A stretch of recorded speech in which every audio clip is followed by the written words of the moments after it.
नमस्कार दोस्तों। ब्लडी सत्य के आज के इस हैरान कर देने वाले बहुत ही ज़्यादा खौफनाक से एपिसोड में मैं आप सभी लोगों के सामने मुंबई की एक बिल्डिंग के एक फ्लैट में घटी हुई ऐसी खतरनाक घटना की कहानी लेकर आ गया हूं जिसे सुनकर आप लोग की रात और भी ज़्यादा खौफनाक, साथ ही साथ और भी ज़्यादा मनोरंजन वाली हो जाएगी। यह सोचकर वीडियो को स्किप मत कर देना कि मुंबई की हॉन्टेड बिल्डिंग, मुंबई का हॉन्टेड फ्लैट, मुंबई की हॉरर स्टोरी हमें क्या लेना देना। भाई आज की इस कहानी से आप लोगों को एक खतरनाक वाली सीख मिलेगी और मनोरंजन तो बोनस में। तोड़ लीजिए कंबल, लगा लीजिए हेडफोन, वॉल्यूम फुल करके आंख बंद करके अब शुरू करते हैं ब्लडी सत्य की इस खौफनाक कहानी की। तो हुआ कुछ ऐसा था। यह घटना एक्चुअली 1 साल पहले दिसंबर 2023 31 दिसंबर था। न्यू ईयर की नाइट थी। एक लड़के के साथ घटी इसी बिल्डिंग में। तो कहानी में आगे पहुंचने से पहले हमें थोड़ा सा बैकड्रॉप जान लेना चाहिए इस बिल्डिंग का। इस बिल्डिंग में 22 फ्लोर थे। हर एक फ्लोर में 8-8 फ्लैट्स, सारे के सारे फ्लैट्स में लोग रहते थे। लेकिन इस बिल्डिंग का जो 15th फ्लोर था उसमें भी 8 फ्लैट थे, लेकिन रहते केवल 2 ही फ्लैट में लोग थे। एक तो एक लड़का जिसका नाम राहुल था, जो फिल्म इंडस्ट्री में स्ट्रगल करता था। वो इस फ्लोर के एक कॉर्नर में रहता था, एक फ्लैट में, और उसी फ्लोर में एक दूसरे कॉर्नर में एक फ्लैट था। उसमें एक कपल रहता था, 40-45 साल की उम्र रही होगी। उनका कोई बच्चा नहीं था, माँ बाप नहीं था, केवल वही दोनों रहते थे। और वो भी मैक्सिमम टाइम अपने घर से बाहर ही रहते थे। और बाकी के जो 6 फ्लैट्स थे इस फ्लोर में, वहाँ पे तो कोई भी शुरू से कोई नहीं रहता था। शायद ओनर्स ने उनको ऐसे इन्वेस्टमेंट पर्पस के लिए खरीदे रहे होंगे, किराएदार भी नहीं रहते थे। खैर, राहुल तो बिल्कुल राजा वाली जिंदगी जीता था यहाँ पर, क्योंकि पूरे फ्लोर में ज्यादातर टाइम कोई नहीं, केवल ये जो हुल्लड़बाजी करना है करता था। फिल्म इंडस्ट्री में स्ट्रगल करता था, नशेड़ी था, मतलब सब नहीं होते भाई, ये हो गया था। और पूरे टाइम बस अपने दोस्तों को कभी बुला के कुछ भी कर रहे हैं, पार्टी कर रहे हैं ऐसा। तो अब आते हैं एक्चुअल कहानी की तरफ। तो 31 दिसंबर 2023 के रात के 12 बजे के आसपास ये अपने एक दोस्त के घर पर पार्टी करने के लिए गया। वहां पे बहुत पिया पाया और 2 बजे के आसपास अपनी बिल्डिंग में, अपने फ्लैट में पहुंचा है। इसी बिल्डिंग में 15 फ्लोर वाले अपने फ्लैट में पहुंचा है। इतना नशे में था कि ठीक से कुछ देख भी नहीं पा रहा था। घुसा, फिर भी अपने सही घर में घुस गया। लाइट वाइट सब चालू छोड़ दिया। कहाँ सो रहा हूँ, कहाँ उठ रहा हूँ, कुछ भरोसा नहीं, कहीं पे भी पड़ गया। बदकिस्मती से उस रात को सोसाइटी में एक वोल्टेज फ्लक्चुएशन हुआ और इससे घर पर शॉर्ट सर्किट हो गया, जिसकी वजह से फायर लग गई। धीरे धीरे धीरे करके वो फायर इसके एसी तक पहुंच गई। एसी वेसी पिघल के गिरने लगा। इन्वर्टर की बैटरी थी उसमें पकड़ ली, फिर कर्टेंस में, फिर वुडन फर्नीचर्स में। ऐसे करते करते करते फायर पूरे घर पर फैल गई। पूरी बिल्डिंग में किसी को भी अंदाजा नहीं कि 15th फ्लोर के इस फ्लैट में हो क्या रहा है। अरे दूसरों को क्या अंदाजा हुआ, इसको खुद को कोई अंदाजा नहीं था। इतने में ही सामने वाली बिल्डिंग के कुछ लड़के जाग रहे थे, न्यू ईयर के नाइट थे ना, उनकी नजर पड़ी होगी इस बिल्डिंग के 15th फ्लोर में। बोले साला यहाँ पे फायर लगी हुई है और इस बिल्डिंग वालों को कोई खबर भी नहीं है। किस्मत से जिन लड़कों की नजर पड़ी थी इस बिल्डिंग में, उन लड़कों के पास इस बिल्डिंग के कुछ लड़कों का नंबर था। उन्होंने फ़ोन लगाए, बोले कि भाई तुम्हारी बिल्डिंग के 15th फ्लोर में फायर वायर का सीन है क्या, जाकर देखो फट फट फट। ये लोगों ने तुरंत वॉचमैन के पास गए, वॉचमैन को इन्फॉर्म किए। सिक्योरिटी गार्ड वगैरह सब इकट्ठे हुए हैं, फायर एक्सटिंग्विशर लेकर इधर पहुंचे हैं। तब तक बहुत देर हो चुकी थी। लड़का झुलस चुका था। जैसे तैसे करके दरवाज़ा तोड़ा गया। दरवाज़ा जैसे ही खोला गया, वो लड़का भागा है नॉनस्टॉप, सीढ़ियों से ही भागा है। वैसे ही फायर के साथ ही जैसे तैसे करके इस फ्लैट की फायर को बुझाया गया। लेकिन नीचे पहुंचते तक लड़के का जो शरीर था वो 95% तमाम हो चुका था। समझ रहे हैं आप लोग, बहुत क्लियर नहीं बोल पाऊंगा। उसको हॉस्पिटल लेकर गए और हॉस्पिटल में वो लगभग 6-7 घंटे तक एडमिट रहा है और वहीं पर ये मृत घोषित कर दिया गया। इस फ्लैट का जो ओनर था वो मुंबई से बाहर रहता था। वो फटाफट फ्लाइट पकड़ के आया मुंबई। अपने फ्लैट की हालत देखा तो दिमाग खराब हो गया। बोला कि साला ये क्या हो गया। उसने सभी लोगों से रिक्वेस्ट किया, ज़्यादा उम्र का था, बोला कि यार आप लोग प्लीज़ मत बताइएगा, नहीं तो ये मेरा फ्लैट कभी रेंट पे जा नहीं पाएगा। प्लीज़ इस बात को यहीं पर दबा लीजिए। अंधेरी के एक पॉश इलाके में ये बिल्डिंग थी, फिर भी ये मामला दब गया। ये ओनर ने पूरे घर को पूरा रिनोवेट करा दिया और 4-5 महीनों तक सब कुछ नॉर्मल रहा। लेकिन फिर अचानक से सोसाइटी के लोगों ने ये नोटिस करना शुरू कर दिए कि साला ये जो बिल्डिंग की लिफ्ट है कभी कभी 22वें फ्लोर में जाती है या 20वें या 21वें अलग अलग फ्लोर में जाती है ना, और नीचे आना चाहो वहाँ से तो 15th फ्लोर में ज़रूर रुकती है, और 15th फ्लोर में रुकती है तो कुछ ना कुछ जलने की स्मेल आती है। जबकि वहाँ पे तो ज़्यादातर टाइम कोई रहता ही नहीं है, एक ही कपल था, वो भी मैक्सिमम टाइम बाहर रहता था जैसे मैंने आप लोगों को बताया। तो यहाँ पे कोई रहता ही नहीं और 4-5 महीने तक तो सब कुछ ठीक था। ये अचानक से यहाँ पे क्या होना शुरू हो गया है? अपने आप लिफ्ट यहाँ पे कैसे रुकती है और अपने आप यहाँ से जलने की स्मेल क्यों आती है? बिल्डिंग में रहने वाले हर एक सदस्य को उस फ्लोर में हुए उस कांड के बारे में पता था, इसलिए लोग समझने लगे कि जलने की स्मेल आ रही है या अपने आप लिफ्ट रुक रही है, उसका कारण कुछ और नहीं बल्कि पैरानॉर्मल एक्टिविटीज़ है जो उस फ्लैट में रहने वाले मरे हुए लड़के की वजह से हो रही है। धीरे धीरे करके सिचुएशन ऐसी आ गई कि उस फ्लोर में जो कपल रहता था ना, उसने भी वो बिल्डिंग को छोड़ दिए, वो वहाँ पर नहीं रहते थे अब, क्योंकि उनको भी बहुत सारी चीज़ें फील हुई होगी। मतलब रात बेरात किसी की चिल्लाने की आवाज़ सुनाई देना, रोने की आवाज़ सुनाई देना, जलने की बहुत ज़्यादा स्मेल आना। पूरे बिल्डिंग के लोगों ने मान लिए थे कि 15th फ्लोर हॉन्टेड हो चुका है। लेकिन जब कभी भी लिफ्ट आती जाती तो 15th फ्लोर में ज़रूर रुकती। लिफ्ट में कुछ तो भी ऐसा कर दिया गया फिर कि ये लिफ्ट 15th फ्लोर को भुला ही दे। धीरे धीरे करके ये 15th फ्लोर बंजर हो गया। लेकिन जब इसकी जानकारी उस फ्लैट के ओनर को हुई जिसमें वो फायर वाला सीन हुआ था, वो ओनर का दिमाग ख़राब हो गया। बोला साला मेरी प्रॉपर्टी तो ऐसी सड़ रही है, ये मैं होने नहीं दूंगा। वो ओनर ने सोसाइटी के सेक्रेटरी से बात की और बोला कि ये चीज़ मत कराओ, मैं उसको रेंट पे देता हूँ, मैं करवाता हूँ कुछ काम। कोई ब्रोकर वोकर के थ्रू उसको एक और बैचलर लड़का मिला जो कि फिर से फिल्म इंडस्ट्री का ही था और वो एक राइटर था। वो ऐसी भूत प्रेत वाली चीज़ों के ऊपर ज़्यादा विश्वास नहीं करता था और उसको किसी ने उस फ्लैट की हिस्ट्री बताया भी नहीं। वो जब उस फ्लैट को देखने के लिए आया तो बोला कि यार ये फ्लोर में कोई रहता क्यों नहीं है? तो ब्रोकर ने उसको बता दिया कि नहीं भाई, ऐसे ही तुम्हारे लिए अच्छी बात होगी ना, तुम किसी को भी बुलाओ, पार्टी शार्टी करो, कोई टेंशन नहीं है। ऐसा बहला फुसला के इसको ये फ्लैट रेंट पे दे दिया गया। वो वहाँ पर रहने लगा। लेकिन रहने के कुछ ही दिनों बाद उसने भी क्या नोटिस करना शुरू किया कि रोज़ रात में 2-2:30 बजे के आसपास कुछ ना कुछ जलने की स्मेल आती है और ये स्मेल इतनी ज़्यादा स्ट्रांग होती है कि इसकी नींद तुरंत खुल जाती।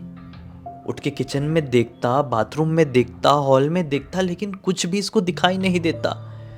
फिर कभी सो रहा होता तो किसी के रोने की आवाज़ आती, चीख के दौड़ने की आवाज़ आती।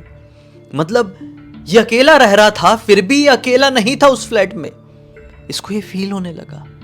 कभी कभी ऐसा लगता कि मैं कई बार अपनी लिखावट में, अपनी कहानियों में इतना खो जाता हूँ कि वही सारी चीज़ें मेरे दिमाग में नाचने लगती है। भूत प्रेत तो होते नहीं है ना दुनिया में, ये सारी चीज़ें मेरी सिर्फ वहम का हिस्सा है। कभी कोई चीज़ अपनी जगह चेंज कर देती, जैसे उसने कोई पानी का गिलास यहाँ रखा है तो साला पानी का गिलास यहाँ से हट के वहाँ पहुँच जा रहा है। तो कभी अपने आप टीवी चालू हो जा रही है, तो कभी अपने आप टीवी बंद हो जा रही है। कभी बाथरूम का नल अपने आप खुल जा रहा है तो कभी टॉयलेट में अपने आप फ्लश हो जा रहा है। वो शॉक्ड हो जाता था। कई बार प्लम्बर को बुलाता, इलेक्ट्रिशियन को बुलाता, टीवी चेक करने वाले को बुलाता, लेकिन कोई सुधारे तो क्या सुधारे, क्योंकि चीजें खराब तो हुई नहीं थी ना। कोई वहां पर ऐसी एनर्जी थी जो ये जानबूझ के कर रही थी, शायद अपने होने का एहसास इसको दिलवाना चाह रही थी। ऐसे करते करते कुछ दिन बीते। इसने एक और चीज नोटिस करना यहाँ पे शुरू किया। साला जब से यहाँ पे मैं रहने के लिए आया हूँ मुझे इतना नुकसान हुआ है मेरे काम को लेकर। मैं एक सीरियल में डायलॉग राइटर का काम करता था, वो काम मुझसे छिन गया। एक फिल्म में मुझे स्क्रीन प्ले लिखने का मौका मिल रहा था, वो प्रोजेक्ट भी मेरे हाथ से चला गया। शॉर्ट फिल्म वगैरह पूरी लिखने को कई बार मिल जाया करती थी, अब वो भी नहीं मिल रही है। सेविंग कुछ हो नहीं पा रही है, लगातार खर्चे हो रहे हैं, तबीयत खराब हो जा रही है। कुछ ना कुछ लगा ही हुआ। वो कई बार ये बातें अपने मम्मी पापा से फ़ोन में डिस्कस करता तो मम्मी पापा यही कहते कि जहाँ पे तू शिफ्ट किया है शायद वो जगह ठीक नहीं है, तुझे सूट नहीं कर रही, तुझे वहाँ पर रहना नहीं चाहिए। लेकिन ये इस फ्लैट को इसलिए नहीं छोड़ रहा था क्योंकि ये इसको बहुत सुकून देता था, शांति मिलती थी। ये अपनी राइटिंग वाला काम यहाँ पर बहुत आराम से कर सकता था। ना बच्चों की चिक चिक थी, ना किसी भी तरह का यहाँ पर हल्ला। पूरे फ्लोर में अकेला जो रहता था, या फिर शायद अकेला नहीं, किसी की आत्मा के साथ, जो बेचारा ये नहीं जानता था।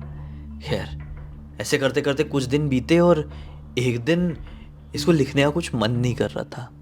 ये टीवी देख रहा था, कुछ तो भी कोई शो देख रहा होगा, और टीवी के सामने इसने पानी का ग्लास रखा हुआ था। कोई हवा नहीं चल रही है, सब कुछ नॉर्मल है, पंखा पुंखा एसी फूसी सब बंद है। साला टीवी देखते देखते ही इसकी नजर पड़ी ग्लास में। ग्लास लिटरली ऐसे हिलते हिलते हिलते हिलते अपनी जगह चेंज करी और फट से नीचे गिरी। टेबल में थी, कॉर्नर में। इसके देखते में ये चीज हुई है।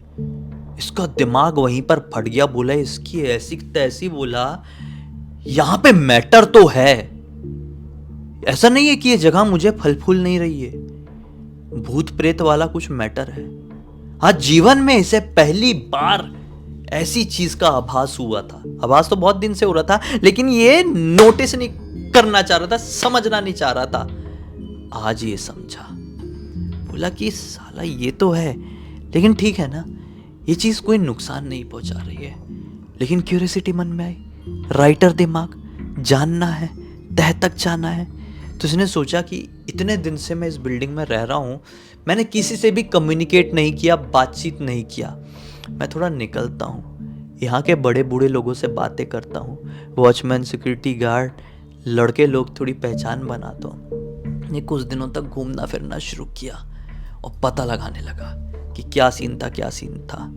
तो इसको एक लड़का मिला और वो लड़के ने इसको पूरी बात बताया। बोला भाई 4-5 महीने पहले तुम्हारे वाले फ्लैट में ऐसा ऐसा सीन हो गया था। तो उसने बोला यार ये तो बड़ी खतरनाक बात है, मुझे किसी ने कोई बताया क्यों नहीं। बोले हमको नहीं मालूम भाई, आप अपने ओनर से पूछो क्यों नहीं बताया, और देख लो आपको सब ठीक लग रहा है कि नहीं। क्योंकि एक टाइम तो ऐसा भी आया था कि इस फ्लोर की लिफ्ट तक हमने बंद करवा दिए थे, इस फ्लोर में लिफ्ट रुकती ही नहीं थी। लेकिन आपका जो ओनर है उसने लड़ा झगड़ा, तो फिर सेक्रेटरी और चेयरमैन ने शुरू करवाया वापस से वहाँ पर लिफ्ट। फिर आप रहने के लिए आए हो, ठीक तो है ना, सब कुछ हुआ तो नहीं है। बोला नहीं नहीं नहीं सब ठीक है। इसने फिर लगाया अपने ओनर को फ़ोन। बोला कि अंकल आप आइए ना, थोड़ा मिलना है अगर मुंबई में तो। और किस्मत से अंकल जी उस दिन मुंबई में थे। बोले आते हैं बेटा। और इसने ओनर को पूरी बात बोला, अंकल मैंने ऐसा ऐसा नोटिस किया हूँ और एक लड़के ने मुझे पूरी बात बताया। अंकल बोले कौन लड़का, नाम बताओ। बोले अंकल नाम नहीं बताऊँगा, पहले आप बताओ कि यहाँ पर सीन हुआ है कि नहीं वो वाला। अंकल ने बोले हाँ बेटा हुआ है। अंकल भी अच्छे आदमी बेचारे, बात नहीं छुपाए। बोले बेटा हुआ है। इसने बोला अंकल देखो ज़्यादा मैं पंचायत पालता नहीं, ये सारे लफड़ों में मुझे पढ़ना नहीं है। आपका फ्लैट मुझे बहुत अच्छा लगता है, लेकिन क्या है ना, जो मेरे माताजी पिताजी लोग हैं वो ऐसी सारी चीज़ों के ऊपर थोड़ा ज़्यादा विश्वास करते हैं। कल को उन्हें थोड़ा पता चल जाएगा कि मैं एक ऐसे फ्लैट में रहता हूँ जहाँ पर ऐसे ऐसे कांड होते हैं, हुए हैं, उसकी ऐसी हिस्ट्री है, तो मैं आपका फ्लैट छोड़ दूंगा और फिर आपके फ्लैट में कोई नहीं रह पाएगा, मैं रह सकता हूँ। एक छोटी सी चीज़ बताता हूँ, वो करवा दो। मेरी मम्मी हमेशा ये बोलती है कि कहीं पर भी जाओ और कुछ निगेटिविटी फील हो तो वहाँ पे ना कुछ हवन वगैरह करवा दो, एक पूजा करवा दो, सब ठीक हो जाता है। अंकल जी आपने हवन पूजन करवाए कि नहीं। अंकल जी ने बोले कि भाई मैं अकेला आदमी, पत्नी नहीं, बच्चे नहीं, बताने वाले समझाने वाला कोई नहीं, अकेला ही हूँ इस दुनिया में, समझ लो। तब तुम इतना बोल रहे हो, बेटे जैसे हुए तुम मेरे, ठीक है चलो एक हवन करवाते हैं, एक बड़ी पूजा करवाते हैं, तुम ही करवाओ, लेकिन कैसा क्या खर्चा होगा तुम मुझे बता देना, टेंशन मत लो, मैं सब पैसे पूसे तुम्हें दे दूंगा। बस इसने अपनी मम्मी से बात किया ये बहाने से कि मेरे एक फ्रेंड के फ्लैट में ये कांड हुआ, अपने फ्लैट का नाम नहीं लिया। उसकी मम्मी ने बोली ये पूजा करवा, ब्राह्मण फैमिली से थे वो लोग, तो मम्मी को भी जानकारी थी। इसने अंकल जी से बताया अंकल जी ये पूजा लगेगी, ये खर्चा आएगा और आपको भी पूजा में आना है। अंकल जी भी आए, आस पड़ोस के लोगों को भी बुलाया गया, लोग भी आए, सोसाइटी वाले लोग भी आए, बढ़िया से पूजा हुई है। और फिर आखिरकार उस घर में शांति हुई, उसके बाद से ना ही ये जगह बदलने वाली चीज़, ना ही चीखना चिल्लाना रोना, ना ही गिलास फ्लास फूट जाना, फ्लश नल, सब चीज़ें नॉर्मल हो गई। और ये भी अपनी ज़िंदगी वहाँ पर अच्छे से जीने लगा, क्योंकि इसके जैसा फ्लैट इस बंदे को नहीं मिल सकता था। एक और चीज़, जब से इस घर में पूजा हुई तब से इसकी हेल्थ में भी सुधार आने लगा, जो तबीयत ख़राब रहती थी, और तब से इसको प्रोजेक्ट्स भी मिलने लगे। यानी कि नेगेटिविटी को पॉजिटिविटी ने पूरी तरीके से काट दी और ये घर न्यूट्रल बन गया और सब कुछ अच्छे से होने लगा। अंकल ने भी इसका कई बार शुक्रिया अदा पूरा किए और आज भी वो बंदा उसी फ्लैट में रह रहा है और अपनी अच्छी खासी ज़िंदगी काट रहा है। आज भी 15th फ्लोर पूरा खा लिए, सिर्फ यही वाला फ्लैट बचा हुआ है, भरा हुआ है, मस्त पार्टी शार्टी करता है, अपनी लाइफ मौज में जीता है। नेगेटिविटी को इसने अपनी स्ट्रॉन्ग थिंकिंग से ख़त्म कर दिया। इस कहानी से हमें क्या सीख मिलती है? क्या भले ही आपको पता चल जाए कि यहाँ पे लफड़ा है कुछ, आप ऐसी चीज़ों से घबराओ मत। पहली बात तो उस चीज़ को ख़त्म कैसे करना है, उस चीज़ को काटना कैसे है, वो आप दिमाग लगाओ। आप विश्वास करो या ना करो, लेकिन ऐसी चीज़ें तो होती है ना, तो आप दिमाग लगाओ कि ऐसी चीज़ों को काटना कैसे है। स्ट्रॉन्ग माइंड के साथ उस चीज़ को काट दोगे ना, तो लिटरली वो चीज़ आपको कुछ नहीं उखाड़ सकती, क्योंकि भगवान तो भगवान है, लेकिन इंसानों से ताकतवर इस दुनिया में कोई एनर्जी नहीं होती। भगवान की बात नहीं कर रहा हूँ मैं, भगवान के अलावा। भगवान मतलब कैसे यार, भगवान को कैसे इंक्लूड कर सकते हैं इस बात में? इंसान से ताकतवर कोई शक्ति नहीं हो सकती। अगर इंसान ने माइंड से सोच लिया ये क्या है, इसको मैं ऐसे काट सकता हूँ, वो चीज़ कट जाएगी। यही थी आज की इस कहानी की सीख। तो उम्मीद करता हूँ कि आज के इस वीडियो के जरिए आप लोगों को एक बहुत अच्छा मनोरंजन भी मिला होगा। तो अब तक देख लिया है तो लाइक जरूर कर देना, चैनल को सब्सक्राइब करके बेल आइकन दबा के ऑल के ऑप्शन में क्लिक करना, क्योंकि इसी तरह के हैरान कर देने वाले खौफनाक वीडियोस डेली आप लोगों के सामने लेके आता रहता हूं। इस कहानी की पूरी जानकारी मुझे किसी और ने नहीं बल्कि इसी बिल्डिंग में रहने वाले प्रवीण नाम के लड़के ने लिख भेजा। बोला कि पूरी दुनिया को बताओ, सीख दो, सबक दो, मनोरंजन दो। तो ले आया आप लोगों के सामने। ऐसी कोई कहानी आप लोगों के पास भी है तो इंस्टाग्राम के लिंक वीडियो के डिस्क्रिप्शन बॉक्स में मिल जाएगी, क्लिक करके डायरेक्टली वहां पर पहुंच जाना और लिख भेजना। हो सकता है मेरा अगला वीडियो कल आपके हिसाब से बन रहा हो। तो चलिए कल फिर से मिलते हैं, तब तक के लिए बहुत बहुत धन्यवाद। आपका दिन शुभ हो।